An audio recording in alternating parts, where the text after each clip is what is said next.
বিসমিল্লাহির রহমানির রহিম। পরম করুণাময় মেহেরবান আল্লাহর নামে।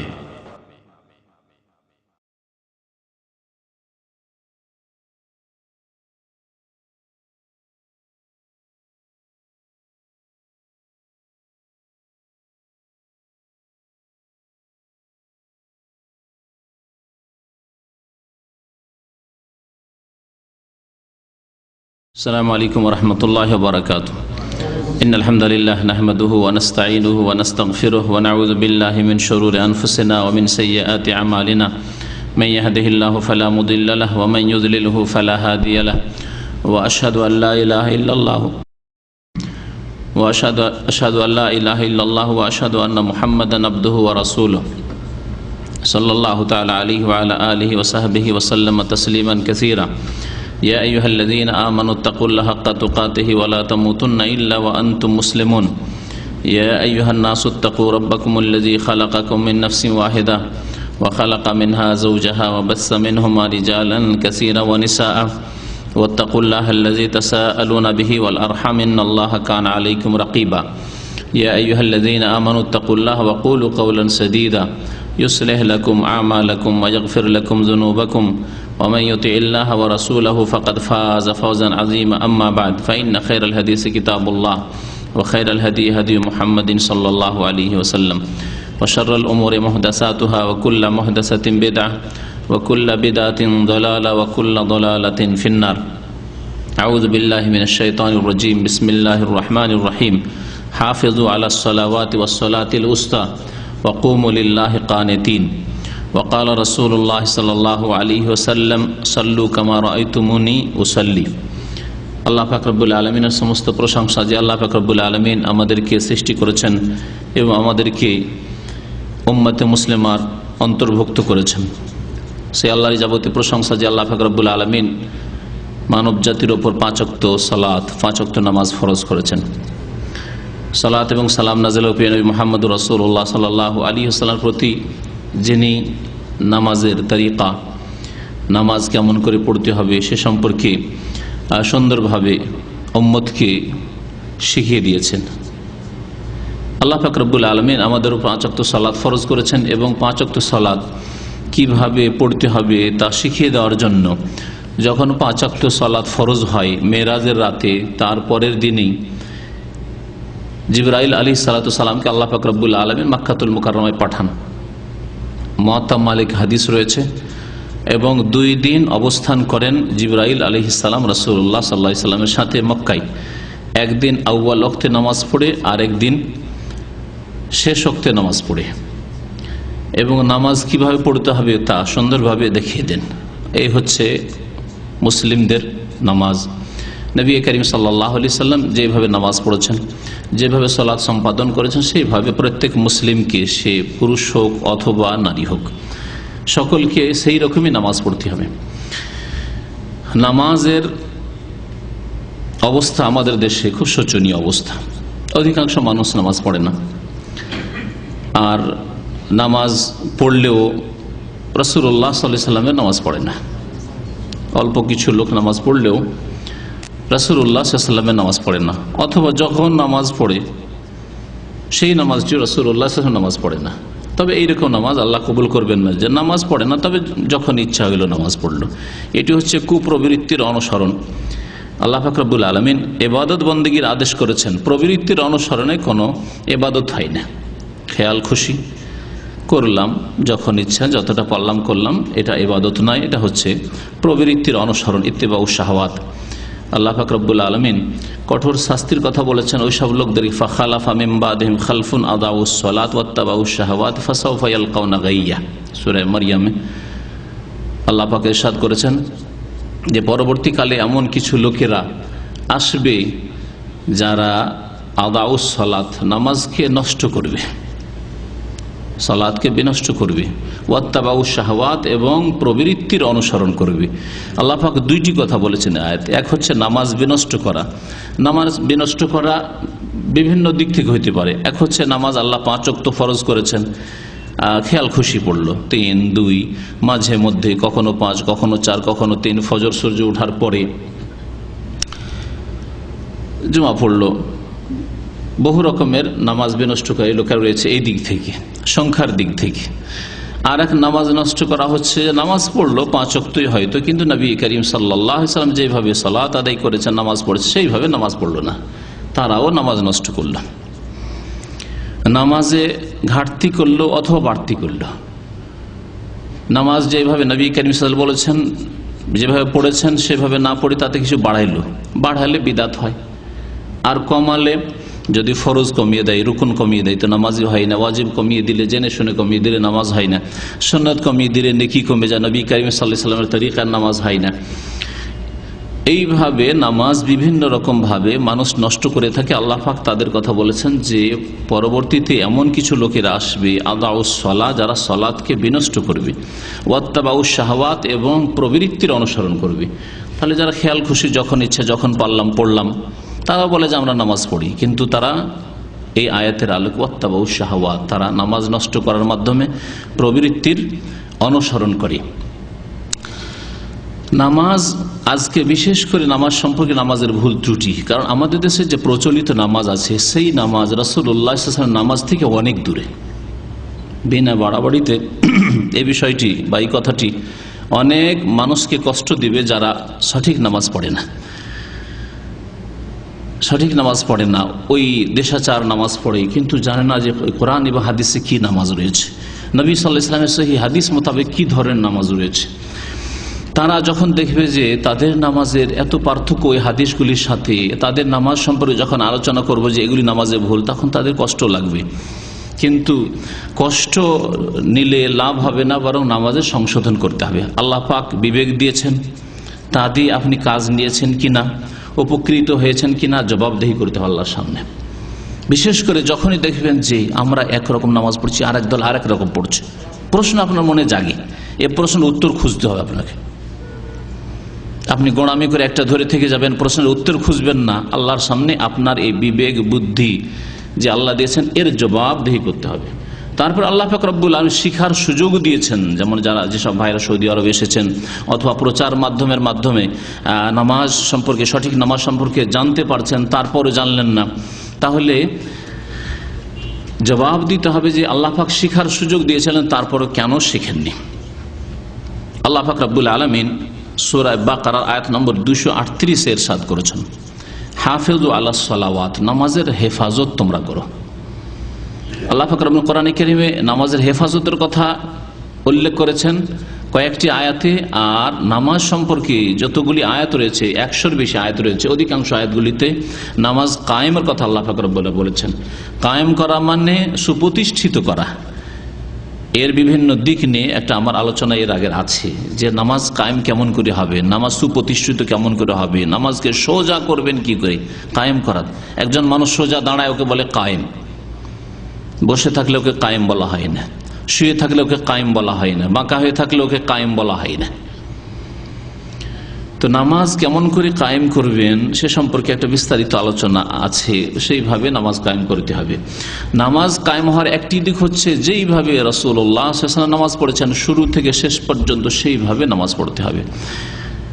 আর বেশ কিছু আয়াতে নামাজের হেফাজতের কথা রয়েছে, যেমন এই আয়াতটি বললাম, আল্লাহ পাকের ইরশাদ করেছেন, হাফিজু আলাস সালাওয়াত, নামাজগুলির হেফাজত করো। নামাজের হেফাজত করা মানে তারও বিভিন্ন দিক রয়েছে, তার মধ্যে একটি দিক হচ্ছে যে যেইভাবে নবী করিম সাল্লাল্লাহু আলাইহি ওয়াসাল্লাম সালাত আদায় করেছেন, নামাজ পড়েছেন, সেইভাবে নামাজ পড়তে হবে, তাহলে নামাজের হেফাজত হবে। বিশেষ করে আল্লাহ পাক বলেছেন ওয়াস সালাতিল উস্তা, আর মধ্যবর্তী নামাজের হেফাজত করো। এই নামাজ মধ্যবর্তী নামাজ, আল উস্তা মানে মধ্যম। তো মধ্যবর্তী নামাজ কোন নামাজ, এ সম্পর্কে অনেক মত রয়েছে তাফসীরকারদের আয়াতের তাফসীরে। তার মধ্যে সবচাইতে প্রসিদ্ধ দুটি মত, একটি হচ্ছে আসর নামাজ, আর একটি হচ্ছে ফজর নামাজ। বিশেষ করে এই দুই নামাজের হেফাজত করো, কারণ এই দুইটি নামাজ গাফিলতির সময়ের নামাজ। ওয়াকুমু লিল্লাহি কানিতিন, এবং আল্লাহর সামনে তোমরা নীরবে দাঁড়াও। কানিতিনের একটি তাফসীর হচ্ছে সাকিতিন, মানে নীরব হয়ে, দুনিয়ার আর কথা বলিও না, দুনিয়ার কথা বন্ধ করে দিয়ে, দুনিয়ার কাজ বন্ধ করে দিয়ে আল্লাহর সামনে দাঁড়াও। আর কানেতিনের আরেকটি তাফসীর হচ্ছে মুতিঈন, ওয়াকুমু লিল্লাহি কানিতিন, অর্থাৎ তোমরা আল্লাহর সামনে অনুগত হয়ে দাঁড়াও, আল্লাহর সামনে অনুগত হয়ে আল্লাহর বিধানে যেইভাবে সালাত রয়েছে, সালাতে দাঁড়ানো রয়েছে, সেইভাবে দাঁড়াও। নবী করিম সাল্লাল্লাহু আলাইহি সাল্লাম থেকে মালিক বিন হুয়াইরিস রাদিয়াল্লাহু তাআলা আনহু, তারা কয়েকজন তাদের গোত্রের আসলেন ইসলাম গ্রহণ করার জন্য। তারপরে এসে থাকলেন নবী সাল্লাল্লাহু আলাইহি সাল্লামের কাছে বেশ কিছুদিন। থাকার পরে সঠিক নামাজ শিখলেন, শিখার পরে চলে যাচ্ছেন। তখন নবী করিম সাল্লাল্লাহু আলাইহি সাল্লাম তাদেরকে উপদেশ দিয়েছিলেন, সাল্লু কামা রাআইতুমুনি উসাল্লি, তোমরা নামাজ আদায় করো যেইভাবে আমাকে নামাজ পড়তে দেখলে। এই বেশ কয়েকদিন যে নামাজ পড়তে আমাকে দেখলে, সালাত সম্পাদন করতে দেখলে, সেইভাবে তোমরা সালাত সম্পাদন করো। এই হাদিসটি সহিহ বুখারীতে রয়েছে, সহিহ মুসলিমে রয়েছে। এই হাদিস স্পষ্ট যে নামাজ খেয়াল খুশি পড়লে হবে না। নামাজ যার কাছে যেমন পেলেন, যেখানে যেমন পেলেন ওই রকমই নামাজ পড়েন, একরকম পড়লেই হয়। নামাজ পড়ছি তো, এটা চলবে না। যেমন নবী করিম সাল্লাল্লাহু আলাইহি সাল্লামকে নামাজ পড়তে দেখলে তেমন নামাজ পড়ো, সাহাবায়ে কেরামদেরকে বলা হয়েছে। আমি আপনি নবী করিম সাল্লাল্লাহু আলাইহি সাল্লামের নামাজ যদি দেখতে চাই, হাদিসের কিতাবে রয়েছে। শুরু করতে হবে কোরআনে কারীমের পরে সহিহ বুখারী থেকে। আর শুরু করবেন জয়ীফ জাল হাদিস থেকে, তা হবে না। কারণ জয়ীফ জাল হাদিস দিয়েও ওই ভুল নামাজ আর দুর্বল তরিকার নামাজ অনেকে পেশ করে থাকে, কিন্তু সেই হাদিসগুলি ভিত্তিহীন। কারণ আপনাদের সকলের জানা আছে যে কোরআনে কারীমের পরে স্থান হচ্ছে হাদিসের মধ্যে কোন হাদিসের? সহিহ বুখারীর। এদিক থেকে শুরু করেন, ওপর দিক থেকে, তারপরে সহিহ মুসলিম, তারপরে নাসাই অথবা আবু দাউদ, তারপরে তিরমিজি, তারপর ইবনে মাজাহ। এগুলি হচ্ছে কুতুব সিত্তা, যেগুলোকে আমাদের দেশের আলেম সমাজের লোকেরা সিহা সিত্তা বলে। যদিও বুখারী মুসলিম ছাড়া বাকি যে ছয় সিত্তা মানে ছয়টি হাদিসের মধ্যে 4টি হাদিসে বেশ কিছু জয়ীফ দুর্বল হাদিস রয়েছে, যেন সিহা সিত্তা না বলে, মানে এই 6টি সহিহ হাদিসি কিতাব নয়, বরং কুতুব সিত্তা 6টি প্রসিদ্ধ হাদিসের কিতাব। এগুলিতে আগে নবী করিম সাল্লাল্লাহু আলাইহি ওয়াসাল্লামের নামাজ খুঁজতে হবে। আর এগুলি আলহামদুলিল্লাহ বাংলা তর্জমা হয়ে গেছে, উর্দু ইংলিশ তর্জমা হয়ে গেছে। তারপরে এই হাদিসগুলির আলোকে যেসব কিতাব লেখা, সাধারণ মানুষ হয়তো সরাসরি হাদিস থেকে নামাজ শিখা খুব জটিল হবে, কিন্তু এই সহিহ হাদিসের রেফারেন্স দিয়ে, এসবের বরাত দিয়ে যেসব কিতাব, বিশুদ্ধ কিতাব, দলিল প্রমাণ সহ লেখা হয়েছে। অমুক হাদিসে আছে নবী করিম সাল্লাল্লাহু আলাইহি সাল্লাম এইভাবে নামাজ পড়েছেন, এখান থেকে শুরু করেছেন, এখানে গিয়ে শেষ করেছেন। তাহলে এমন কিতাব দিয়ে নামাজ শিখতে হবে যেই কিতাবগুলিতে বরাত দেওয়া আছে, কোন হাদিস আছে, হাদিস নম্বর কত, পাতা নম্বর কত ইত্যাদি। এইভাবে যে কিতাবগুলি লেখা হয়েছে নামাজের উপরে, যেমন আল্লামা নাসিরুদ্দিন আলবানী রহমতুল্লাহর কিতাব রাসূলুল্লাহ সাল্লাল্লাহু আলাইহি ওয়াসাল্লাম নামাজ, যেমন নামাজের মাসাইল ইকবাল গিলানির, এগুলি বাংলায় রয়েছে, যেমন আইনি তোহফা সালাতে মুস্তাফা। এইভাবে বহু কিতাব রয়েছে বিশুদ্ধ নামাজ শেখার জন্য। আর নুরানি নামাজ শিক্ষা, চটি নামাজ শিক্ষা, নামাজ শিক্ষার বই একটা বাজারে পেলেন, কোনো হাওয়ালা বরাত নেই, কোনো রেফারেন্স নেই, তাতে হাদিসে আছে অথবা এইভাবে নামাজ পড়তে হয়, এইভাবে নামাজ পড়তে হয়। আর তাতে 50 পাত পর্যন্ত শুধু নিয়ত শিক্ষা, নিয়ত উচ্চারণ, আর এক এক নামাজের জন্য এক এক রকমের নিয়তের ভাষা চেঞ্জ করতে হবে। এই 6 মাস 1 বছর মক্তবে মাদ্রাসায় গিয়ে বাল্য জীবনে পেরেশান থেকেছেন, যখন মুখস্থ করতে পারেন সেখানে ছেড়ে দিয়ে চলেছেন, সূরা ফাতিহা মুখস্থ হয়নি। আমাদের বাঙালি সমাজে এই নিয়তের বিদাত থাকার কারণে 6 মাস 1 বছর মাদ্রাসায় পড়েছে বাল্য জীবনে, কিন্তু 10টা সূরা মুখস্থ করতে পারেনি। বিদাতি নিয়ত মুখস্থ করতে করতে জীবনটা পার হয়ে গেছে। ওখানে যখন পারেনি, ওখান থেকে পালিয়ে চলে এসছে। তো নামাজ শুরু করতে হবে কোত্থেকে আর শেষ করতে হবে কোথায়, এখান থেকে শুরু করি। নবী করিম সাল্লাল্লাহু আলাইহি ওয়াসাল্লামের হাদিস আবু দাউদে রয়েছে, তিরমিজিতে রয়েছে, আর হাদিসটি সহিহ। নবী করিম সাল্লাল্লাহু আলাইহি ওয়াসাল্লাম থেকে আলী রাদিয়াল্লাহু তাআলা আনহু বর্ণনা করেছেন, ক্বালা রাসূলুল্লাহ সাল্লাল্লাহু আলাইহি ওয়াসাল্লাম মিফতাহুস সালাতি আত-তুহুর ওয়া তাহরিমুহা আত-তাকবীর ওয়া তাহলিলুহা আত-তাসলিম। মিফতাহ মানে হচ্ছে চাবি, আমরা নিজের চাবির ক্ষেত্রে মিফতাহ ব্যবহার করি। মিফতাহুস সালাত, নামাজের চাবি হচ্ছে আত্মহুর, পবিত্রতা অর্জন করা। পবিত্রতা 2 রকম, ছোট পবিত্রতা আর বড় পবিত্রতা। কারণ নাপাকিও 2 রকম, অপবিত্রতা যেমন 2 রকম, তেমনি পবিত্রতাও 2 রকম। অপবিত্রতা, নাপাকি, ছোট নাপাকি হচ্ছে উযুবিহীন অবস্থায় থাকা, উযু নেই, আপনার হাদাসে আসগার, ছোট অপবিত্রতা আছে, এই অবস্থায় নামাজ হবে না, এই অবস্থায় তওয়াফ হবে না, এই অবস্থায় কোরআন স্পর্শ করবেন না, বাকি সব কাজই করতে পারে।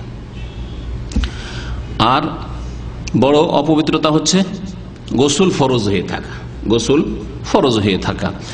তো গোসল ফরজ হয়ে যদি থাকে তাহলে বড় পবিত্রতা হচ্ছে গোসল করা, আর যদি ওযুবিহীন অবস্থায় থাকেন তাহলে ছোট পবিত্রতা হচ্ছে ওযু করে নেওয়া।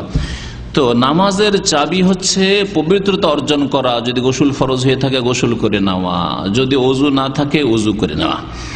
ওয়া তাহরিমুহা তাকবীর, আর নামাজের তাহরিমা হচ্ছে তাকবীর। তাহরিমা হচ্ছে তাকবীর। তাহরিমা নামাজের ক্ষেত্রে তাহরিমা এই হাদিসে বলা হয়েছে, আর একে আরেক ভাষায় ফিকার ভাষায় তাকবীরাতুল ইহরাম বলা হয়। নামাজের ইহরামের তাকবীর বলা হয়। হজের ওমরার আরেক ইহরাম হয়। হজের ইহরাম কখন বাঁধেন? হ্যাঁ, কয়েকটি কাজ করার পরে না শুরুতেই? শুরু থেকে ইহরাম বাঁধা হয়, তাই না? ইহরাম বাঁধলেন মানে আপনি হজে প্রবেশ করলেন অথবা ওমরায় প্রবেশ করলেন, এ হচ্ছে ইহরাম বাঁধা। এটা হচ্ছে হজ ওমরার ইহরাম বাঁধা। ওইরকম নামাজের ইহরাম বা নামাজের তাহরিমা বাঁধা মানে নামাজে প্রবেশ করা, নামাজ শুরু করা। তার নামাজ শুরু হবে কি দিয়ে? তাকবীর দিয়ে, আল্লাহু আকবার দিয়ে নামাজ শুরু হবে। তার আগে কোনো কিছুই নেই, তার আগে কোনো কিছুই নেই। নবী করিম সাল্লাল্লাহু আলাইহি সাল্লামের হাদিস মোতাবেক যদি নামাজ পড়তে হয় তো আল্লাহু আকবারের পূর্বে কোনো কিছুই নেই, কোনো কিছু বলা নেই। যেমনই তকবীর দিচ্ছেন তেমনই অন্তরে আসছে কি জন্য তকবীর দিচ্ছেন। এটা সুন্নত নামাজের তকবীর না ফরজ নামাজের তকবীর, না এমনি আপনি আল্লাহু আকবার বলছেন নামাজের সময় নয়, আপনার এমনিতেই মনে আসছে কিসের তকবীর? জিকির আজকারের তকবীর, আল্লাহু আকবার এমনিতে রাস্তাতে বলছেন, এর নাম হচ্ছে নিয়ত। কিন্তু নিয়ত আমাদের দেশে নামাজের ক্ষেত্রে, রোজার ক্ষেত্রে, দু চারটি ইবাদতের ক্ষেত্রে নিয়ত মানে নিয়ত পড়া, এই এক বিদাতি ধারণা মুসলিম সমাজের যারা ভুল নামাজ পড়ে তাদের মধ্যে বসে গেছে। তাদেরকে বলি যে দু চারটি কাজে কেন, বহু ইবাদত রয়েছে, বহু ইবাদত রয়েছে, তাতে নিয়ত পড়া কোথায়? নামাজের আগে যে ইবাদত সেটা হচ্ছে কালেমা পড়া। কোন মুসলিম আছে যে কালেমা পড়ার জন্য নাওয়াইতো বলেছে? আমি নিয়ত করছি কলেমা পড়ার যাতে করে মুসলিম হই। হ্যাঁ, আছে কেউ?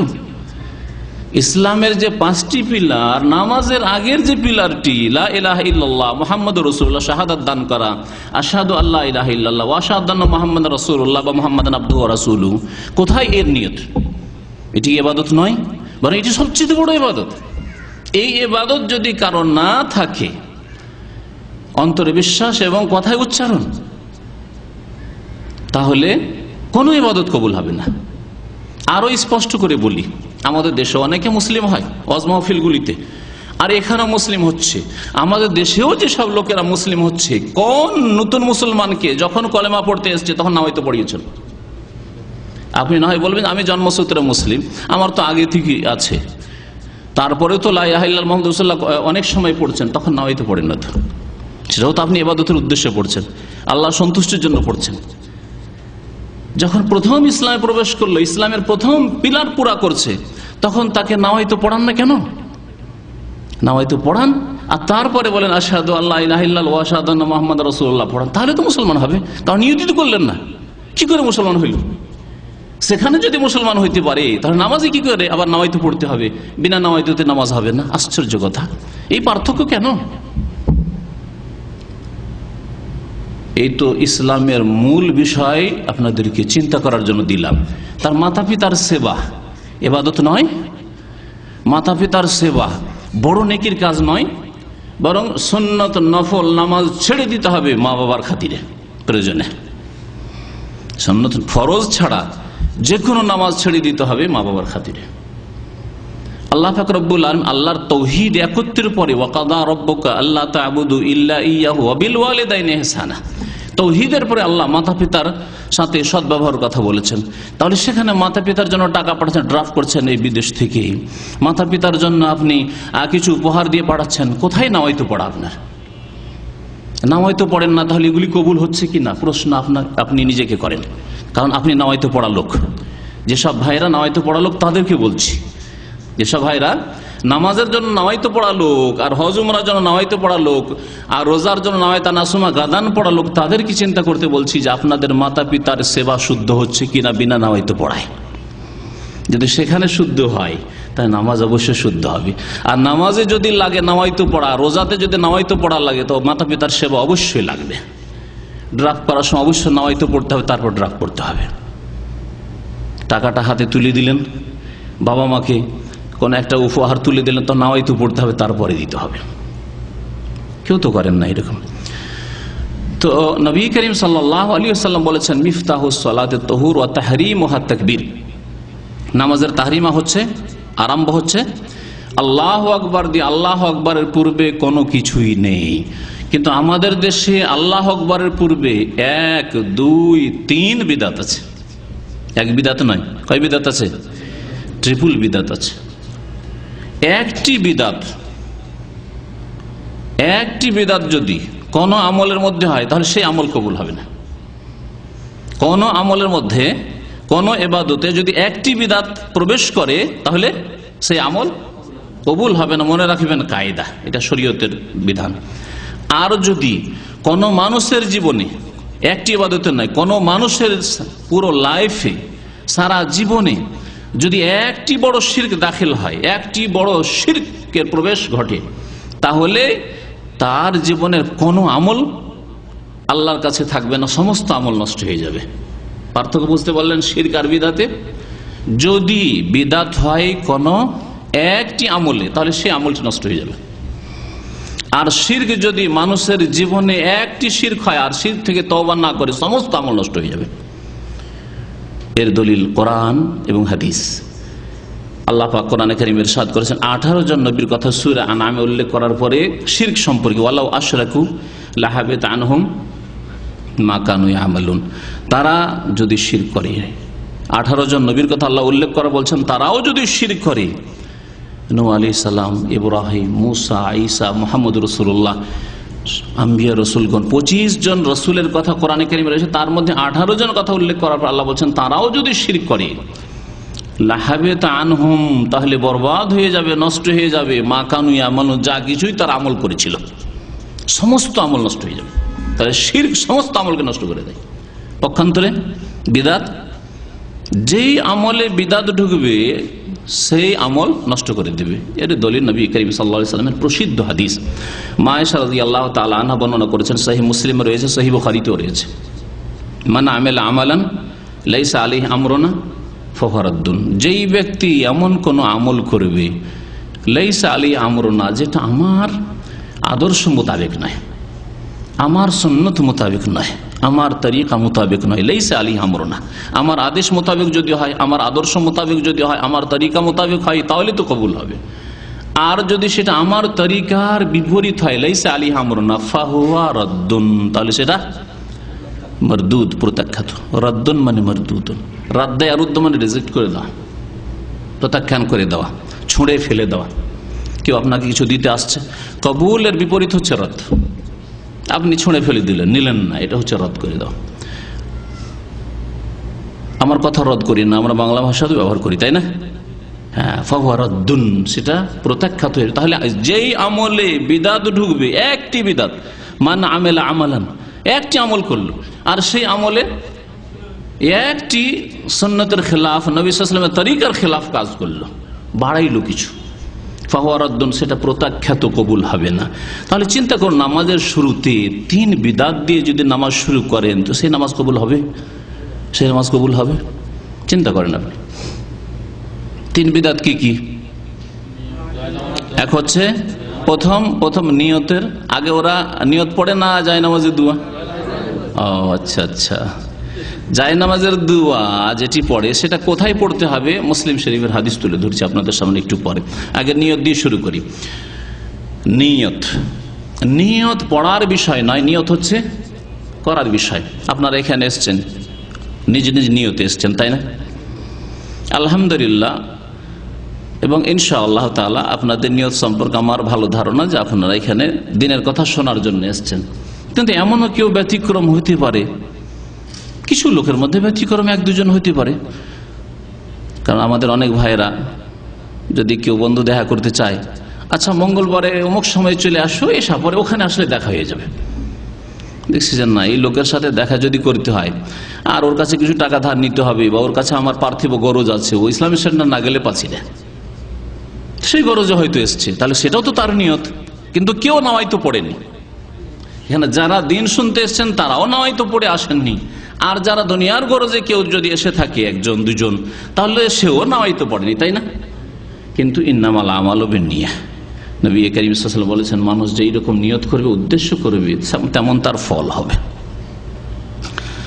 তো নিয়ত আসলে অন্তরের কাজ। আল্লাহ পাক রব্বুল আলামিন কাজগুলিকে অঙ্গ প্রত্যঙ্গের ওপর ভাগ করে দিয়ে দিয়েছেন।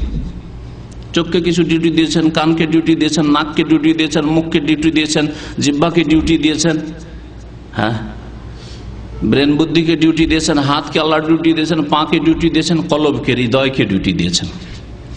এ নিয়ত করা, উদ্দেশ্য করা, সংকল্প করা। নিয়ত মানে সংকল্প, আর নিয়ত মানে সংকল্প। এই সংকল্প করা, এই ডিউটি আল্লাহ পাক দিয়েছেন হৃদয়কে, আমালুল কলবেটি। যেমন বিশ্বাস করা কিসের কাজ? কেউ যদি আমি হাত দিয়ে বিশ্বাস করেছি, ভাই নেবেন কোথাও? হ্যাঁ, আমি পা দিয়ে শুনেছি, ভাই নেবেন? হ্যাঁ, তাহলে বিশ্বাস করা হচ্ছে অন্তরের কাজ, হৃদয়ের কাজ। ঠিক তেমনি নিয়ত করা হচ্ছে অন্তরের কাজ। আর এই বিষয়টির সম্পর্কে হানাফি, শাফেঈ, মালিকি, হাম্বলি, আইম্মায়ে কেরাম, ওলামায়ে কেরাম সকলে একমত যে নিয়ত করা হচ্ছে অন্তরের কাজ। তারপরেও এক শ্রেণীর লোকেরা কেন যে এই বিদআত বাড়াইল, আল্লাহ পাক রব্বুল আলামিন তাদেরকে সংশোধন করার তৌফিক দান করেন। তো শুরু হবে তাকবীর দিয়ে, শেষ হবে সালাম দিয়ে। ওয়া তাহলিলুহা তাসলিম, হাদিসটি শেষ করে দিই, ওয়া তাহলিলুহা তাসলিম। আর নামাজ থেকে হালাল হবেন মানে নামাজের অবস্থায় কথা বলা, কাজ করা হারাম ছিল, এখন আপনার জন্য কথা বলা হালাল, কাজ করা হালাল, চলে যাওয়া হালাল, গল্প করা, সালাম দেওয়া ইত্যাদি সব হালাল। তাহলিল হাল, এখন তাহলিল আপনার হয়ে যাবে তাসলিম, সালামের মাধ্যমে। সালামের পরে না না না এখন কথা বলা যাবে না, এখন একটা কাজ বাকি আছে, মোনাজাত, এমন কিছু নেই। সালাম ফিরা হয়ে গেছে, নামাজ আপনার শেষ হয়ে গেছে, সালাম ফিরা হয়ে গেছে, না না এখন বসে থাকতে হবে, মোনাজাতটা করে উঠতে হবে, না এমন কিছু নেই। আসলে সালাম ফিরা হয়ে গেছে, নামাজ শেষ হয়ে গেছে।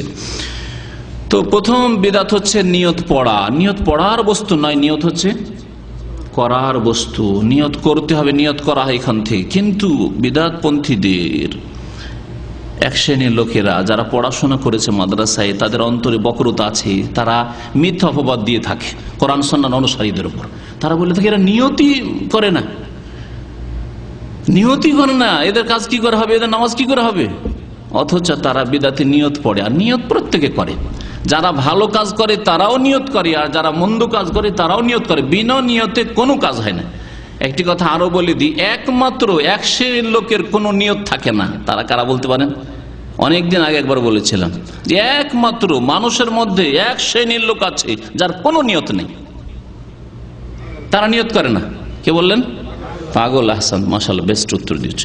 পাগলের কোনো নিয়ত নেই, পায়খানা খেলেও নিয়ত করে খায় না, আর ভাত খেলেও নিয়ত করে খায় না, কারণ তার বিবেক বুদ্ধিতে নেই। সুতরাং উদ্দেশ্যবিহীন চলাফেরা করে। আর দুনিয়ার সমস্ত মানুষ নিয়তের সাথে চলাফেরা করে।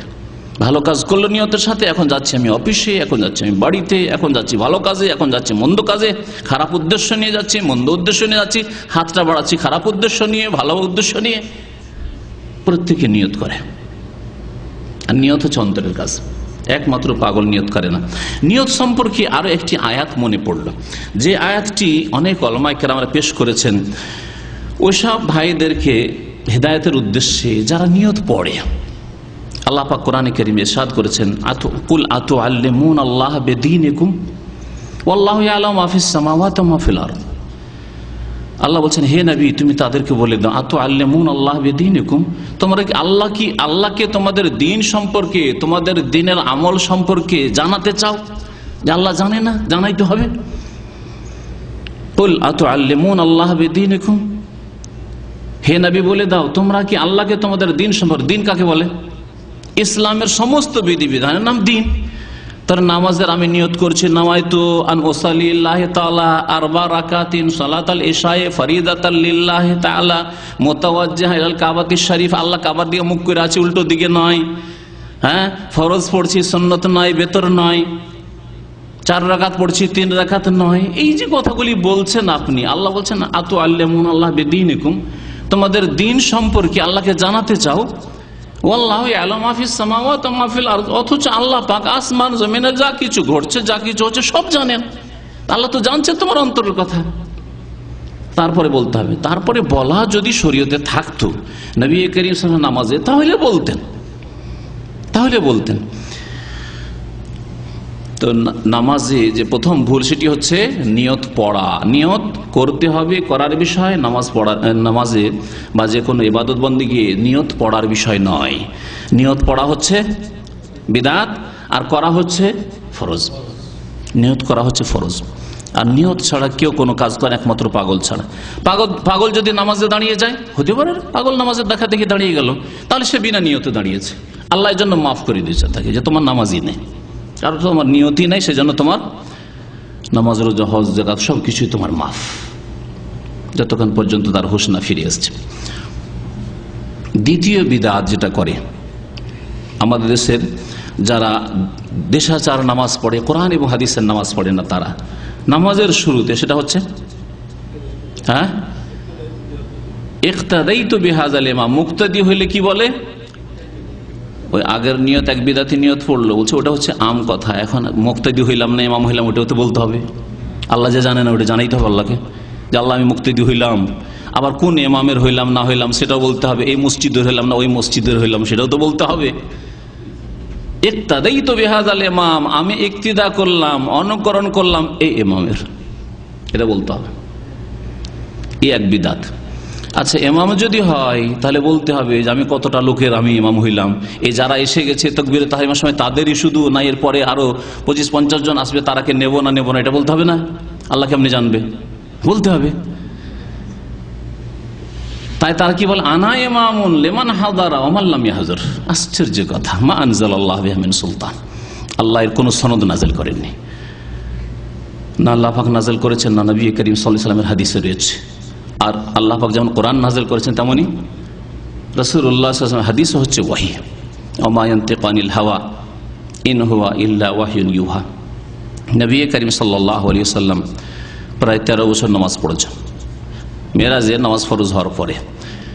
এতে কত হাজার নামাজ পড়েছেন।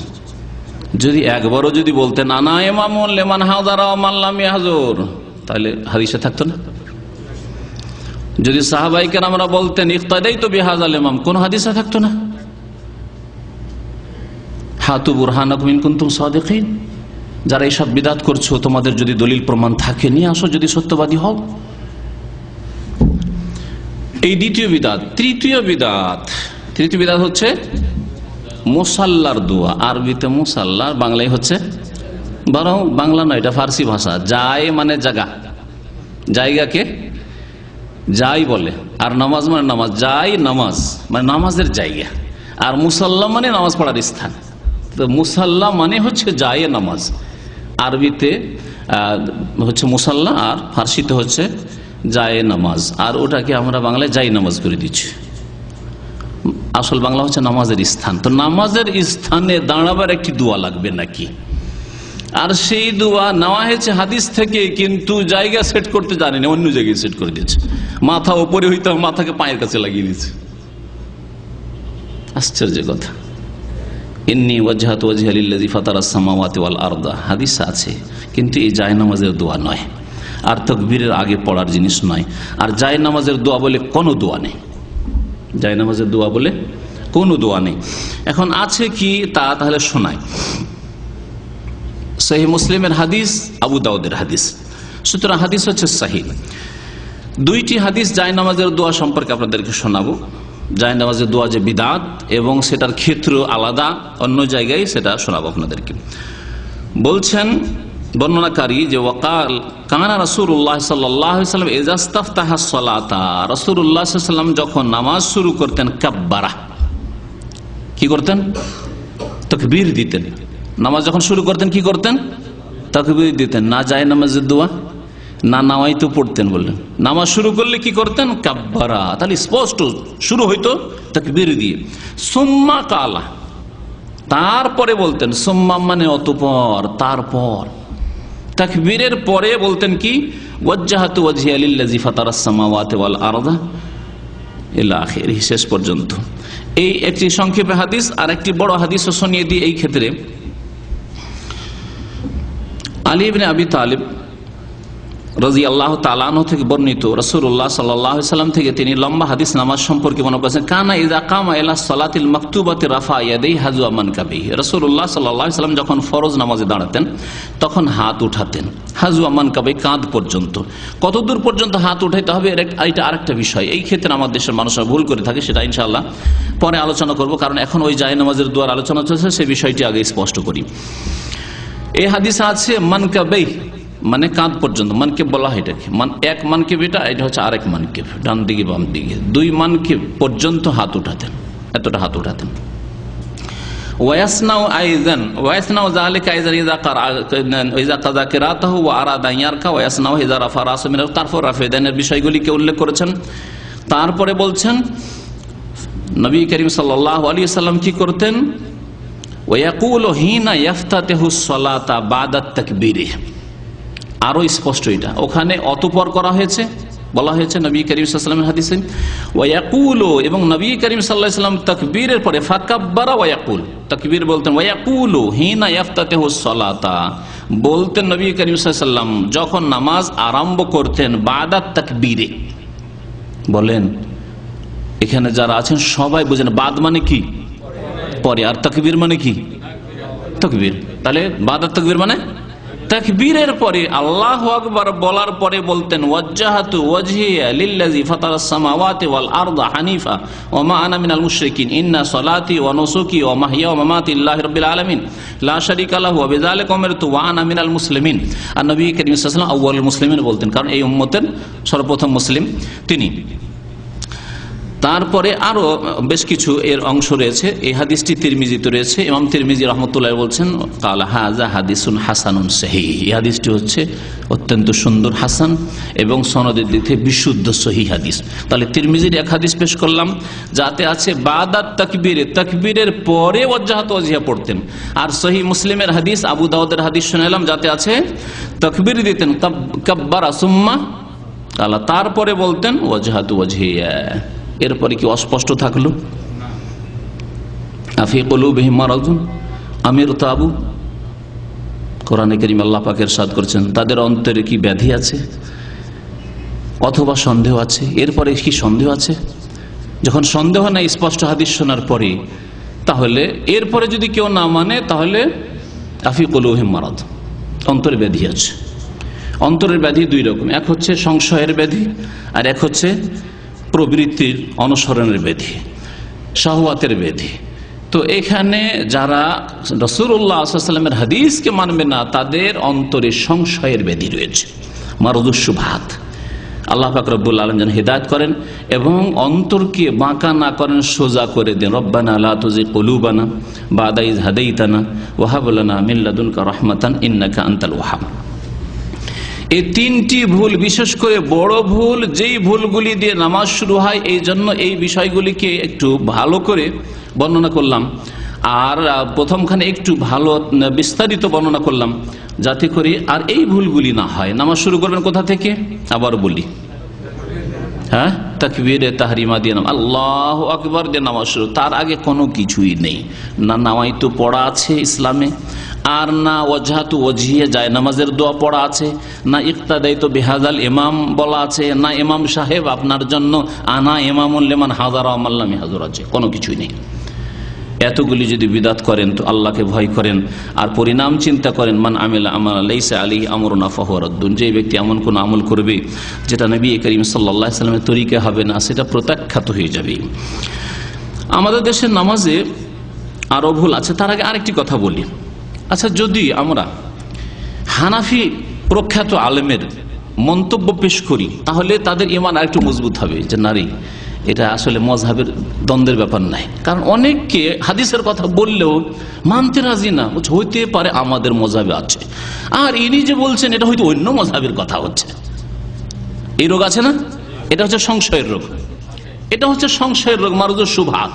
এই যে সংশয়ের রোগ যেন না থাকে সেজন্য অতিরিক্ত আল্লামা শামীর নাম শুনেছেন? মাসিক মদিনা যদি পড়েন ফতুয়ার ওই যে ফতুয়ারগুলি থাকে সিলসিলাগুলি, তাতে তো প্রায় ফতুয়া তাদের স্বামী আর আলমগিরি, ফতুয়া আলমগিরি অরঙ্গজেবের ফতুয়া যেটা ভারতে তৈরি হয়েছে যে ফতুয়া, আর ফতুয়া স্বামী যেটা সামদেশের একজন আলেম ফতুয়া স্বামী, দুর্রে মুখতার রদ্দুল মুখতার, এগুলি কিতাব ফতুয়া স্বামী বলা হয়। ফতুয়া স্বামীর প্রথম খণ্ড 386 পৃষ্ঠা, তাতে নিয়ত সম্পর্কে কি বলা হয়েছে শোনে আপনাকে। বলছেন লাম ইয়াসবুত ফি হাদিসিন মারফুইন ওয়ালা মাওকুফিন ওয়ালা মিন আমালিত তাবেইন ওয়ালা কাউল লিল আইম্মাতিল আরবাআহ। নিয়ত পড়া না কোন মারফু হাদিস দ্বারা প্রমাণিত। মারফু হাদিস কাকে বলে? যারা শুক্রবারে আমার ক্লাস করেন এসব পড়ে তারা জানেন মারফু হাদিস কাকে বলে। যদি কোন হাদিস নবী করিম সাল্লাল্লাহু আলাইহি সাল্লাম পর্যন্ত পৌঁছে, মারফু। মারফু, মওকুফ আর মাকতু মনে রাখবেন। মারফু হাদিস ওই হাদিস যে হাদিস রাফা মানে উঁচা হয়ে যাওয়া, তাহলে সেই হাদিস নবী করিম সাল্লাল্লাহু আলাইহি ওয়াসাল্লাম পর্যন্ত পৌঁছে গেছে, ওর উপরে আর যাবে না। হাদিস মানে নবী করিম সাল্লাল্লাহু আলাইহি ওয়াসাল্লামের কথা অথবা কর্ম অথবা অনুমোদন, স্বীকৃতি, কওল, ফেল, তাকরীর। তা নবী করিম সাল্লাল্লাহু আলাইহি ওয়াসাল্লাম পর্যন্ত যে পৌঁছে গেল, উচ্চ স্তর পর্যন্ত হাদিস পৌঁছে গেল, এই হচ্ছে হাদিসে মারফু। বলছেন আল্লামা শামী রাহমাতুল্লাহ আলাইহি, বড় ফাকিহ ছিলেন হানাফি মাযহাবের, তিনি বলছেন যে কোন মারফু হাদিস দ্বারা প্রমাণিত নয় নবী করিম সাল্লাল্লাহু আলাইহি ওয়াসাল্লাম থেকে, অর্থাৎ নবী সাল্লাল্লাহু আলাইহি ওয়াসাল্লামের উক্তি দ্বারাও প্রমাণিত নয়, আর আমল দ্বারা কর্ম দ্বারাও প্রমাণিত নয়, আর অনুমোদন দ্বারাও প্রমাণিত নয়। অনুমোদন মানে নবী সাল্লাল্লাহু আলাইহি ওয়াসাল্লাম কেউ হয়তো নামায়িত পড়েছে আর নবী সাল্লাল্লাহু আলাইহি ওয়াসাল্লাম চুপ থেকেছেন, এমনটাও নয়। নবী সাল্লাল্লাহু আলাইহি ওয়াসাল্লাম কখন নামায়িত পড়েছেন, এটাও নয়। নবী সাল্লাল্লাহু আলাইহি ওয়াসাল্লাম নিয়ত করতে বলেছেন, এমনও নয়, কোনটাই প্রমাণিত নয়, কোন মারফু হাদিস নেই। আচ্ছা, ওয়ালা মওকুফ, দ্বিতীয় হাদিস হচ্ছে মওকুফ হাদিস। মওকুফ হাদিস কাকে বলে?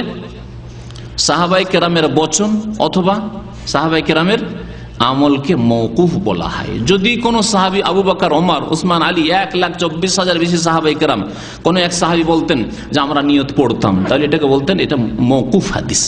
নবী সাল্লাল্লাহু আলাইহি ওয়াসাল্লাম থেকে তো প্রমাণিত নয়, কিন্তু সাহাবী থেকে প্রমাণিত। যেমন কুনুতের সময় হাত উঠানো, জানাজার সময় রফে দেন, এই বিষয়গুলি সাহাবায়ে আব্দুল্লাহ বিন উমর কিছু সাহাবায়ে কেরাম থেকে প্রমাণিত, মওকুফ। সাহাবায়ে কেরাম থেকে প্রমাণ আছে, কিন্তু নিয়ত পড়া কোন সাহাবী থেকেও প্রমাণিত না। কোন সাহাবী করেছেন না কোন সাহাবী বলেছেন করতে।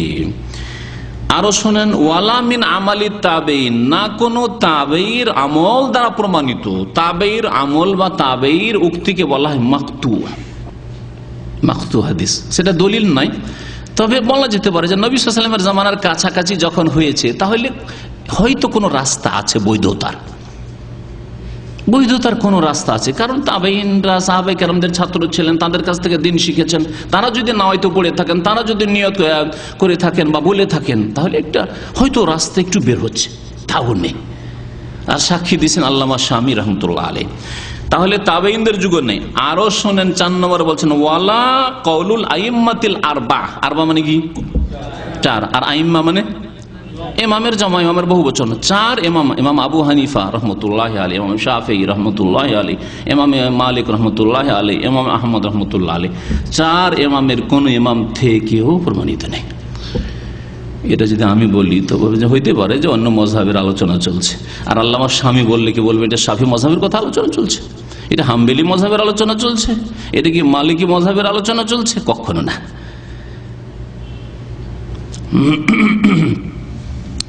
তারপরে যে বিষয়টি উল্লেখ করব এই অল্প সময়ের মধ্যে, আর আজকে এই নামাজের ভুল ত্রুটিগুলি শেষ হবে না, আগামী সপ্তাহে ইনশাআল্লাহ তাআলা বাকিটা পুরা করব। সেটা হচ্ছে যে নামাজে দাঁড়ানোর সময় সেটে সেটে দাঁড়াইতে হবে, পায়ে পা লাগিয়ে, কাঁধে কাঁধ লাগিয়ে দাঁড়াইতে হবে। মধ্যখানে 2 নামাজির মাঝখানে, 2 মুসল্লির মাঝখানে কোনো ফাঁকা থাকবে না। এটা হচ্ছে নবী করিম সাল্লাল্লাহু আলাইহি সাল্লাম তার সাহাবায়ে কেরামদের নামাজ। কিন্তু আমাদের দেশের মানুষদের অ্যালার্জি আছে না, ছোঁয়াচে রোগ আছে, আল্লাহ জানে। কেউ কারো গায়ে গা ঠেকাবে না, পায়ে পা ঠেকাবে না, কাঁধে কাঁধ লাগাবে না। না বাড়িয়ে বলছি? হ্যাঁ, বাড়িয়ে বলছি। কেউ পায়ে পা লাগাতে দেবে? লাগান, পালাতে শুরু করবে। পালাতে শুরু করবে যদি লাগান। আর কিছু পাগল লোকেরা আছে যে একটু পালাইলো তো আবার লাগবে না, এটা করবেন না। এটা করে আপনার নামাজ কেন নষ্ট করবেন? সে নিজের নামাজ নষ্ট করুক, আপনি কেন নিজের নামাজ নষ্ট করবেন? আপনি নিজের নামাজে খুশু খুজুক করেন। কিন্তু কিছু যুবকরা আছে এরকম করে যে পায়ে লাগাবি না, ঠিক আছে আর একটু ওকে ঠেলা শুরু করলো, না এই কাজ করবেন না, কাজ করবেন। ও বিদাতি নামাজ পড়তে দেন ওকে। কিন্তু আপনি প্রথমবারে পা লাগান, আর তারপরে যদি না লাগাই তাহলে তার বোঝা সে উঠাবে, ওই ব্যক্তি উঠাবে যে ব্যক্তি নবী সাল্লাল্লাহু আলাইহি ওয়াসাল্লামের শেখানো নামাজ পড়লো না, খেয়াল খুশি নামাজ পড়লো। তো নামাজে কাঁধে কাঁধ লাগাতে হবে, পায়ে পা লাগাতে হবে, এই সম্পর্কে মাত্র দুটি হাদিস বললো। একটি আনাস রাদিয়াল্লাহু তাআলা আনহুর হাদিস। আনাস রাদিয়াল্লাহু তাআলা নবী করিম সাল্লাল্লাহু আলাইহি ওয়াসাল্লামের 10 বছরের খাদেম, মদিনায় হিজরত করে এসেছেন নবী সাল্লাল্লাহু আলাইহি ওয়াসাল্লাম। তার সাথে তার মা, যেহেতু আনাসের বাবা মারা গেছিল আর অন্য জায়গায় বিয়ে হয়ে গেছিল তার মায়ের, ভাবলো যে এই ছেলে আমার বাড়িতে থাকলে কষ্ট হবে, কারণ আমার স্বামী ওর বাবা নয়, কষ্ট হইতে পারে, ওর চাইতে ভালো নবী সাল্লাল্লাহু আলাইহি ওয়াসাল্লামের খেদমতে দিয়ে দিই, খেদমত করবে আর ওখানে তরবিয়ত পাবে, লালন পালনও হবে, সব কিছু হবে। দিয়ে চলে গেছিলেন যে ইয়া রাসূলুল্লাহ, আনাস থাকলো আপনার খেদমতে 10 বছর ধরে। আনাস রাদিয়াল্লাহু তাআলা কি বলছেন শোনেন নামাজে দাঁড়ানো সম্পর্কে। কালা আনাস, সহিহ বুখারীতে আছে, কানা আহাদুনা ইউলজিকু মানকিবাহু বিমানকিবি সাহিবিহি ওয়া কাদামাহু বিকাদামি সাহিবিহি। সহিহ বুখারী। আমাদের লোকেরা, আহাদুনা মানে আমাদের লোকেরা, তাদের লোকেরা কারা? সাহাবায়ে কেরাম। সাহাবাই কেরামদের তাহলে ব্যাপক আমল সকলে, এমন নয় যে শুধু আনাস করতেন এই কাজ আর বাকিরা সব পাঠান। তো আজকালকার এই যারা সুন্নতের খেলাফ নামাজ পড়েন তাদের মতো তেমন নয়। সকল সাহাবাই কেরাম কি করতেন? আমরা কি করতাম? ইউলজিকু মানকিবাহু, কাঁধকে লাগিয়ে নিত, বেমানকিবে সাহিবি, তার সঙ্গীর কাঁধের সাথে, তার সঙ্গীর কাঁধের সাথে। আর ওয়াকাদামাহু, কাদাম মানে পাকে লাগিয়ে নিত, বেকাদামে সাহিবি, তার সঙ্গীর পায়ের সাথে। পায়ে পা লাগিয়ে নিত এদিকে, পায়ে পা লাগিয়ে নিত এদিকে। এ হচ্ছে আমল সাহাবাই কেরামদের। তাহলে সাহাবাই কেরামের এই ক্ষেত্রে ইজমা ছিল, ঐক্যমত ছিল, কোনো দ্বিমত ছিল না। আরো শোনেন সহিহ মুসলিমের হাদিস, নবী করিম সাল্লাল্লাহু আলাইহি ওয়াসাল্লামের হাদিস এটি। নবী করিম সাল্লাল্লাহু আলাইহি ওয়াসাল্লাম বলছেন, ওয়াকালা সাল্লাল্লাহু আলাইহি ওয়াসাল্লাম, রুসু সুফুফাকুম, তোমরা তোমাদের কাতারগুলিকে সীসা গলিয়ে ঢালাই করার মতো কাতার বানিয়ে নাও। রুসু, রুসু শব্দটি এসে রাসাস থেকে। আজকাল যে বন্দুকের গুলি, একে রাসাস বলা হয়। যারা জানেন হয়তো আরবি কিছু শিখেছেন, রাসাস বলা হয় বন্দুকের গুলিকে। হ্যাঁ, সীসাকে বলা হয়, সীসা গলিয়ে যে ঢালাই করা হয় একে বলা হয় তারাসু। নবী করিম সাল্লাল্লাহু আলাইহি ওয়াসাল্লাম যখন নামাজে দাঁড়াতেন, আর এই সুন্নতের উপর আমল আরব দেশগুলিতে আছে। ইমাম যখন দাঁড়াতে যাচ্ছে, তাকবীর শুরু হওয়ার আগে একামত হইল, কাদ কামাতিস সালাত, কাদ কামাতিস, আল্লাহু আকবার, আল্লাহু আকবার, লা ইলাহা ইল্লাল্লাহ হইল। তারপরে সাওয়ু সুফুফাকুম, কাতারটা সোজা করে নাও একটা। তারপরে সুদ্দুল খালাল, ছিদ্রগুলি বন্ধ করে নাও, বলে না সুদ্দুল খালাল, এটি হাদিস, আবু দাউদের হাদিস আছে, সুদ্দুল খালাল, ছিদ্র বন্ধ করে নাও। আর এক হাদিস শোনাচ্ছে আপনাদেরকে, ওয়ালা তাজআলু ফুরুজাতিল লিশ-শায়তান, শয়তানের জন্য খালি জায়গা, শূন্য স্থান রাখিও না। ফরজা মানে ফাটল, শয়তানের জন্য কাতারের মাঝে ফাটল রাখিও না, ছিদ্র রাখিও না, বন্ধ করে দাও, সুদ্দুল খালাল। তাহলে শয়তানের জন্য রাখিও না, তার মানে কি? যদি খালি জায়গা রাখেন দুই মুসাল্লির মাঝখানে, ফাঁকা ফাঁকা হয়ে দাঁড়ান, তাহলে কি হবে? শয়তান ঢুকবে ওখানে, শয়তান ঢুকবে। আজান হলে শয়তান পালায়, আবার ফিরে চলে আসে, নবী সাল্লাল্লাহু আলাইহি হাদিস আছে। আবার যখন একামত হতে যায়, তখন আবার শয়তান পালাতে শুরু করে, পালাতে পালাতে যত দূর পর্যন্ত পালিয়ে দেখেন আর শোনা যাচ্ছে না, ওখানে গিয়ে থামে। আবার যখন নামাজ শুরু হয়ে যায়, আবার শয়তান ফিরে আসে, তারপর ওয়াসওয়াসা দিতে থাকে, কুমন্ত্রণ দিতে থাকে, নামাজ ভুলাইতে থাকে, নামাজের অবস্থা বিভিন্ন কথা মনের মধ্যে নিয়ে আসে, যাতে করে আপনি নামাজ ভুলে যান, আপনার নামাজের উপর মনোযোগ না হয়, নামাজে খুশু খুজু না হয়, নামাজে আপনি বিনয়ী না হইতে পারেন, নামাজে আপনার একগ্র চিত্ত আপনি না হইতে পারেন। এই জন্য নামাজ থেকে গাফিল করার জন্য আপ্রাণ চেষ্টা করেন। শয়তানকে দূরে রাখার ব্যবস্থা হচ্ছে যে শয়তান একামতের সাথে পালালো, আর আমরা কাতারকে একবারে কাতারের সাথে সীসা, গলা সীসা দিয়ে যেমন প্রাচীর তৈরি করা হয় সেই রকম করে নিলাম, আর শয়তান ঢুকতে পারবে না। এটা হচ্ছে নিজের নামাজের মধ্যে খুশু খুজু নিয়ে আসার উপায়, শয়তানকে দূরে রাখার উপায়। তো নবী করিম সাল্লাল্লাহু আলাইহি ওয়াসাল্লাম রুসু সুফুফাকুম বলেছেন, তোমরা কাতারগুলিকে সীসা ঢালাই করার মতো করে তোমরা ঢালাই করে নাও, এত সেটে সেটে তোমরা কাতারে দাঁড়াবে। নবী করিম সাল্লাল্লাহু আলাইহি ওয়াসাল্লাম আরো বলতেন তারাসু, তোমরা একে অপরের সাথে সেটে সেটে দাঁড়াও। তারাসু এর আসাস থেকে সীসা গলিয়ে নাও, সীসা গলিয়ে যেমন প্রাচীর তৈরি করা ওই রকম প্রাচীরের মতো তোমরা দাঁড়াও। তাহলে এই বিষয়টিতে আমাদের গাফিলতি আছে। আর আর এই নবী সাল্লাল্লাহু আলাইহি ওয়াসাল্লামের সুন্নতের খেলাফ নামাজ পড়া আমাদের দেশে এটা হচ্ছে প্রচলিত নামাজ, যে কেউ কারোর সাথে আমরা কাঁধে কাঁধও মেলাবো না আর পায়ে পা মেলাবো না। কাঁধে কাঁধ পায়ে পা মেলানো দুটোই কিন্তু সুন্নত। এই ক্ষেত্রে এক শ্রেণীর ভাইরা সুন্নতের উপর আমল করার চেষ্টা করে কিন্তু পুরো সুন্নত পায় না। তারা কারা? যারা নিজের দুই পায়ের মাঝখানে বড় গ্যাপ রাখে, আর বড় গ্যাপ রাখার কারণে পায়ে পা তো লেগে যায় কিন্তু কাঁধে কাঁধ লাগে না, এমন কিছু লোকেরা আছে। এইরকমটাও করবেন না যে আপনার দুই পায়ের মাঝখানে এতটা বেশি গ্যাপ রাখলেন, ধরেন 1 হাত বা পৌনে 1 হাত, আধা হাতের কাছাকাছি রাখেন। 1 হাত যদি গ্যাপ রাখেন, কারণ অনেকে চায় যে আমি একটু আরামে দাঁড়াবো, রিল্যাক্স হয়ে কুশাদা হয়ে প্রশস্ত হয়ে দাঁড়াবো, সেজন্য আগে থেকে পা দুটোকে একেবারে দূরে দূরে করে দাঁড়াইলো। এই পা দুটো দূরে দূরে করে পা তো পায়ে ঠেকে গেল ডানে বামে, কিন্তু এদিকে কাঁধ তো ঠেকবে না, তাই না? অটোমেটিক কাঁধ থেকে দূরে হয়ে যাবে। তাহলে এক সুন্নতের উপরে আমল করলেন, পায়ে পা লাগানো, কিন্তু কাঁধে কাঁধ তো লাগালেন না, অর্ধেক সুন্নত আমল করলেন। এইরকম কাজ করবেন না। বাড়াবাড়ি এটাও যে শুধু পা লাগাবার জন্য বাড়াবাড়ি করলেন কিন্তু কাঁধ লাগাবার চেষ্টা করলেন না। এমন ভাবে দাঁড়ান যাতে কাঁধে কাঁধ লেগে যায় আর পায়ে পা লেগে যায়, এইভাবে দাঁড়াতে হবে। আরেকটি বিষয় সেটা হচ্ছে হাত যখন উঠাবো তাকবীরের জন্য, তাকবীরে তাহরিমাই হোক অথবা অন্যান্য তাকবীরে যে হাত উঠানো আছে, রাফুল ইয়াদাইন আছে, হাত উঠাবো তখন আমরা কতটা উঠাবো? এই ক্ষেত্রে সঠিক 2টি হাদিস রয়েছে। এই ক্ষেত্রে একটি হাদিস একটু আগে শোনালাম, হাজুয়া মান কাবাইহে, মানে কাঁধ পর্যন্ত, এই কাঁধ পর্যন্ত, সহিহ বুখারীর হাদিস। আর সহিহ মুসলিমের হাদিসে কি আছে তা শুনে ওয়াইল ইবনে হুজর রাদিয়াল্লাহু তাআলা আনহু বর্ণনা করেছেন, আন্নাহু রাআন নবী সাল্লাল্লাহু আলাইহি ওয়াসাল্লাম, নবী করিম সাল্লাল্লাহু আলাইহি ওয়াসাল্লামকে দেখলেন রাফা ইয়াদাইহি, 2 হাত উত্তোলন করলেন। রাফুল ইয়াদাইন মানে 2 হাত উঠানো। এটাকে আমাদের দেশের এক শ্রেণীর লোকেরা এটাকে বিকৃত করে রফাদানি করে। কি বলে ওটাকে? রফাদানি। আর তাকবীরে তাহরিমা ছাড়া বাকি সময় যদি হাত উঠাই তাহলে ওদের যে এত কষ্ট লাগে যে ওদের নামই রেখেছে রফাদানি। এরা রফাদানি পার্টি রে, রফাদানি এটা। অথচ রাফুল ইয়াদাইন সুন্নাত নবী করিম সাল্লাল্লাহু আলাইহি ওয়াসাল্লাম। রাফুল ইয়াদাইন মানে 2 হাত উঠিয়ে আল্লাহু আকবার, এটা হচ্ছে ইবাদত।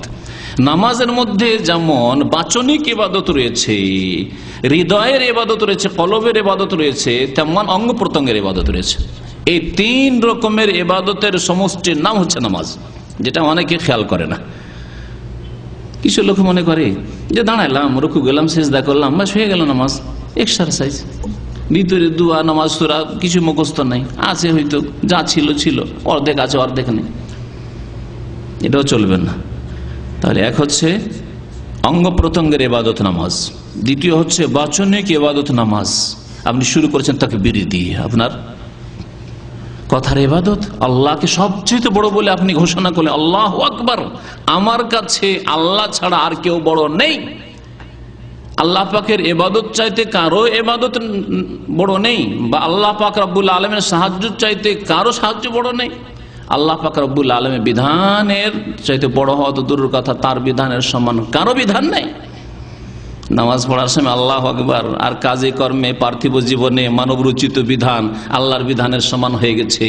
আল্লাহর বিধানকে কোরআনে কারিমকে মসজিদে আর মাদ্রাসায় দিয়ে দিচ্ছেন, ইয়াতিমখানায় দিয়ে দিচ্ছেন, আর রাষ্ট্রনীতিতে অর্থনীতিতে মানব রচিত বিধান পশ্চিমা বিধান। কোথায় আল্লাহু আকবার, কোথায় আল্লাহু আকবার? মৃত্যুকেরা। তো বলছিলাম যে নবী করিম সাল্লাল্লাহু আলাইহি ওয়াসাল্লাম রাফুল ইয়াদাইন করেছেন। রাফুল ইয়াদাইন হচ্ছে ইবাদত, অঙ্গ প্রত্যঙ্গের ইবাদত, অন্তরের ইবাদত। আপনি অন্তর থেকে খুশু সাথে আপনি যত বেশি আপনি বিনয়ী হয়ে নামাজ পড়তে পারেন তত বেশি তার নেকি হবে। আপনার অঙ্গ প্রত্যঙ্গ ঠিক নামাজে, আপনার দোয়া সূরা ঠিক, কিন্তু মন আছে দুনিয়ার ক্ষেত্রে, মন আছে বাড়িতে, মন আছে টাকা পয়সার হিসাব নিকাশে, সেই নামাজের কোনো মূল্য নেই। নবী করিম সাল্লাল্লাহু আলাইহি ওয়াসাল্লামের একটি হাদিসে রয়েছে যে কিছু লোকেরা নামাজ পড়ে, নামাজ পড়ার পরে কেউ পায় 3 ভাগের 1 ভাগ, কেউ পায় 4 ভাগের 1 ভাগ, কেউ পায় 5 ভাগের 1 ভাগ, খমস পায়, কেউ সদস পায় 6 ভাগের 1 ভাগ, কেউ পায় 7 ভাগের 1 ভাগ, কেউ পায় 8 ভাগের 1 ভাগ, সমন পায় 1/8, কেউ পায় 9 ভাগের 1 ভাগ, তোসো, কেউ পায় অসর। অসর বুঝেন তো? 10 ভাগের 1 ভাগ, 10 মনে 1 মন যে ওসর দাও জাকাত, ওই জন্য ওসর বলা হয় ওটাকে। তো এইরকম নামাজ হবে যাদের অন্তরের ইবাদত নামাজের মধ্যে নেই। তাহলে নামাজের মধ্যে অন্তরের ইবাদত আছে, নামাজের মধ্যে অঙ্গ প্রত্যঙ্গের ইবাদত আছে, নামাজের মধ্যে রয়েছে আপনার বচনের ইবাদত আছে, কথার ইবাদত রয়েছে, জিকির আজকার, সূরা, দোয়া, আত্তাহিয়াত, দুরুদ, তাসবিহ, এসবের ইবাদত রয়েছে। তো নবী করিম সাল্লাল্লাহু আলাইহি ওয়াসাল্লাম কি করতেন? রাফা ইয়াদাইহি, 2 হাত উঠাতেন, হিনা দাখালা ফিস সালাতে, যখন নামাজে প্রবেশ করতেন, কাব্বারা আর তাকবীর বলতেন। তারপরে বর্ণনাকারী হাম্মাম একজন সনদে রয়েছেন, তিনি বলছেন হেয়ালা উজনাইহি, এই যে রাফুল ইয়াদাইন করতেন, হাত উঠাতেন কতটা? হেয়ালা উজনাইহি, কানের কাছাকাছি, কান পর্যন্ত। তাহলে কানের কাছাকাছি। অন্য হাদিস রয়েছে শাহমাতে উজনাই, কানের এই যে লতিটা, এই যে নরম গোস্তটা আছে, এই শাহমা বলা হয় এটাকে, এখান পর্যন্ত। তাহলে এই পর্যন্ত উঠাবেন। কিন্তু কিছু লোকের আছে না, কান ধরে অথবা এরকম, কিরকম করে করে ভালো করে দেখান দেখি না, তাকবীর দেওয়ার সময় কানের ওপর পর্যন্ত, কান ধরে, হ্যাঁ কান ধরে, না কান ধরে, না না না, এটা বাড়াবাড়ি, বললু বিদাতের পর্যায়ে চলে যাবে। তাহলে শেষ হচ্ছে এই হাদিসে কানের এই লতি পর্যন্ত আসলো, আর এক হাদিস কাঁধ পর্যন্ত। এই ক্ষেত্রে এক শ্রেণীর ওলামারা সমন্বয় করেছেন, সেটা হচ্ছে যে আপনার হাতের অগ্রভাগ বা ওপর ভাগ এটা কানের লতি পর্যন্ত যাবে, আর মধ্যভাগ বা শেষ ভাগ এটা হচ্ছে কাঁধ পর্যন্ত। এই হচ্ছে এক সমন্বয়। আর এক সমন্বয় হচ্ছে কখনো কখনো নবী করিম সাল্লাল্লাহু আলাইহি ওয়াসাল্লাম হাতে একটু বেশি উঠে কানের লতি পর্যন্ত পৌঁছাতেন, আর কখনো কখনো তবে ছুঁইতেন না, কান ধরতেন না, আর কখনো কখনো কাঁধ পর্যন্ত। আল্লাহু আকবার। কিন্তু এইরকম নয়, এইরকম নয়।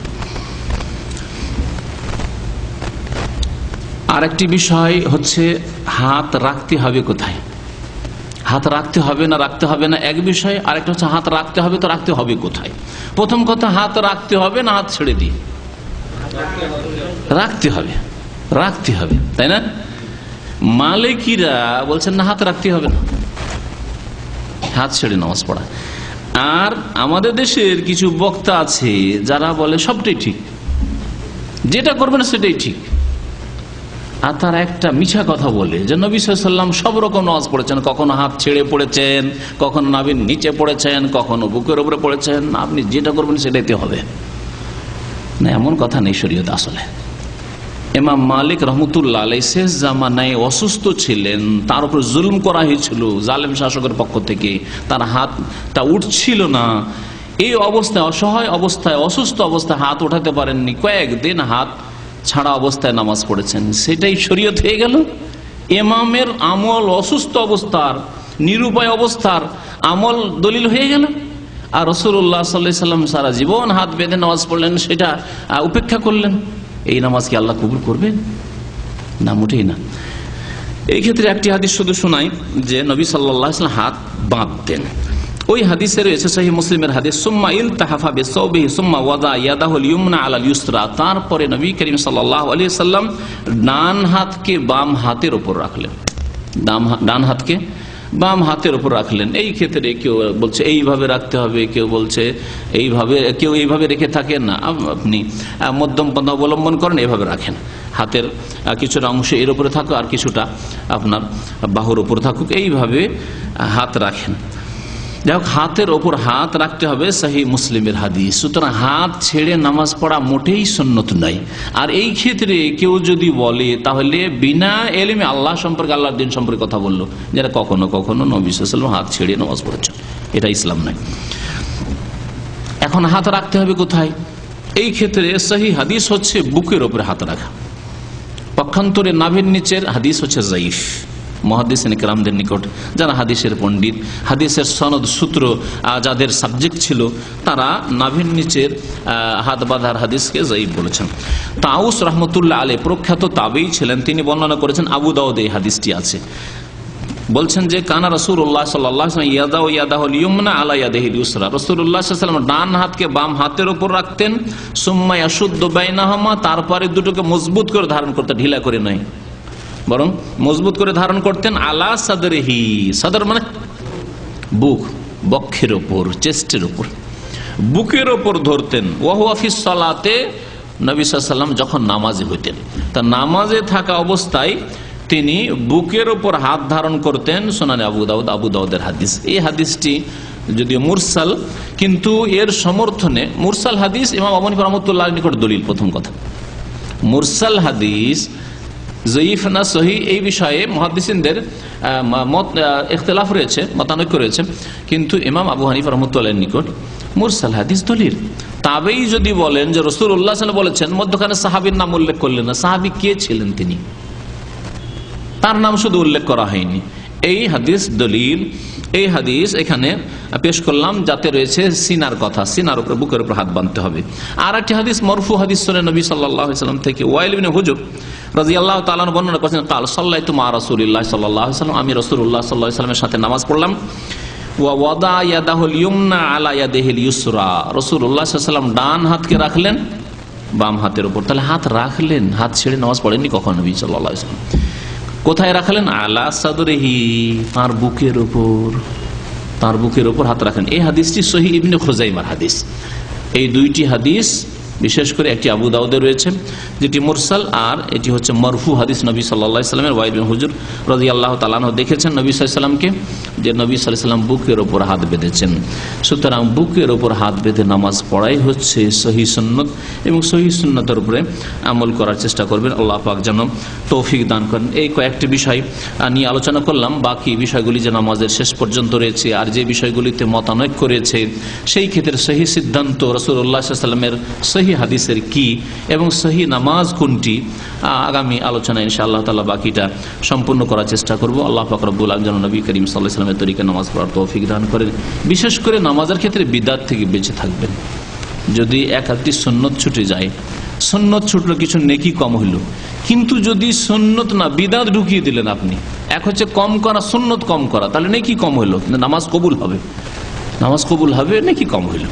যেমন রফিদানের সুন্নত, আমিন জোরে বলা সুন্নত, বুকের উপর হাত বাঁধার সুন্নত, সুন্নতে আপনি ঘাটতি করলেন, তাহলে নামাজ হবে, কিন্তু আপনি সুন্নতগুলোতে ঘাটতি করলেন। কিন্তু যদি আপনি সংযোজন করেন, অ্যাড করেন, বাড়িয়ে দেন যদি, তাহলে বিদআত। নিয়ত পড়া বিদআত, জায়নামাজের দোয়া পড়া বিদআত, ইক্তাদাতু বিহাযাল ইমাম পড়া বিদআত, এগুলি যদি বাড়ান, মুনাজাত করা বিদআত সম্মিলিত, সালাম ফেরার পরে এগুলি যদি বাড়িয়ে দেন, তাহলে নামাজ হবে না। আল্লাহু আ'লাম। সাল্লাল্লাহু আলা নবিয়িনা মুহাম্মদ ওয়া আলা আলিহি ওয়া সাহবিহি আজমাইন।